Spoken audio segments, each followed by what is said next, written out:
15 millionga yaqin o'zbekistonliklarning shaxsiy ma'lumoti tarqab ketganini eshitdinglar va Darknet bu narsani ochiqlab yubordi. O'zbekiston serveriga kiberhujum qilgan shaxs 200 ming AQSh dollarini talab qilmoqda. O'zbekistonda eng yirik kiberhujumlardan biri sodir bo'lgani aytilmoqda. Xabarlarga ko'ra, taxminan 15 million fuqaroga tegishli shaxsiy ma'lumotlar Darknetga sizdirilgan bo'lishi mumkin. Mutaxassislar barcha fuqarolarga OneID platformasidagi parollarini zudlik bilan o'zgartirishni tavsiya qilmoqda. Shuningdek, vaqtinchalik kredit olish va shaxsiy kabinetlarga kirishda maksimal darajada ehtiyotkorlik bilan harakat qilish zarur. O'zbekistondagi kiberhujum ortida turgan shaxs davlatdan 200 ming AQSh dollarini talab qilgani aytilmoqda.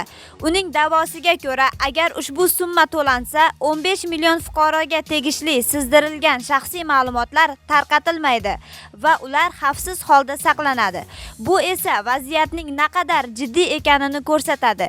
Gap oddiy ma'lumotlar haqida emas, balki millionlab insonlarning shaxsiy hayoti va moliyaviy xavfsizligi haqida ketmoqda. Sizning xavfsizligingiz o'z qo'lingizda. Hozir choralar ko'ring va yaqinlaringizni ham ogohlantiring. Bu xabarni boshqalar ham ko'rishi uchun ularga ham albatta ulashing. 15 millionga yaqin o'zbekistonliklarning shaxsiy ma'lumoti tarqab ketganini eshitdinglar va Darknet bu narsani ochiqlab yubordi. Endi qaranglar, Darknet to'g'risida men sizlarga to'xtalib o'tmayman. Darknet bu hamma noqonuniy narsalarni, eng iflos, eng qo'rqinchli narsalarni savdo qiladigan joy. Va siz hozirgi kunda ko'rib turibsiz, bu masalada bizda qattiq ishlar olib borilyapti, kiberxavfsizlik kuchli shug'ullanyapti o'rtoqlar. Sizga men o'zimni maslahatimni bermoqchiman. Bu holatda nima qilib qo'ying? Avvalambor OneID MyGov bilasizlar, o'sha yerda parolinglarni butunlay o'zgartirib qo'yinglar, yengilab qo'yinglar. Bu birinchi qilishingiz kerak bo'lgan ish.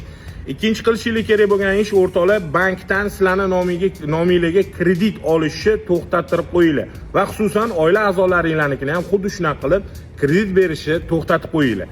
Endi qaranglar, uchinchi qiladigan ishinglar, mabodoga kimdir sizlarga bankdanman, hokimiyatdan, mahalladan yoki undan, bundan xohlagan joydan, qayerdan bo'lishidan qat'iy nazar, sizga telefon qilib SMS keladi, kodini aytvoring desa ham bermanglar kodini. Hatto sizni familiya otingizni aytib, qayerda turishingizni, manzilingizni aytgan taqdirda ham hech qanaqa kod bermanglar. Esingizda saqlab qolinglar shu narsani. Avvalambor inson o'zini himoya qilishni bilish kerak. Va biz bu borada kiberxavfsizlikdagilardan masalani yechimini kutib qolamiz. Chunki shaxsiy ma'lumotlarni tarqab ketishi bu juda yomon narsa. Va undan tashqari hozirgi kunda mana biz ko'ryapmiz, ijtimoiy tarmoqlarda ham hukumat tomonidan yangi qaror chiqarilyapti. Ya'ni hamma narsani o'sha karta orqali to'lov qilinishi, boshqasi va hokozalari. Biz birinchi o'rinda menimcha xavfsizlikka, ya'ni kiberhujumlarga yetarli darajada kuchli bo'lib olishimiz kerak va undan keyin bu tizimga o'tishimiz kerak deb o'ylayman.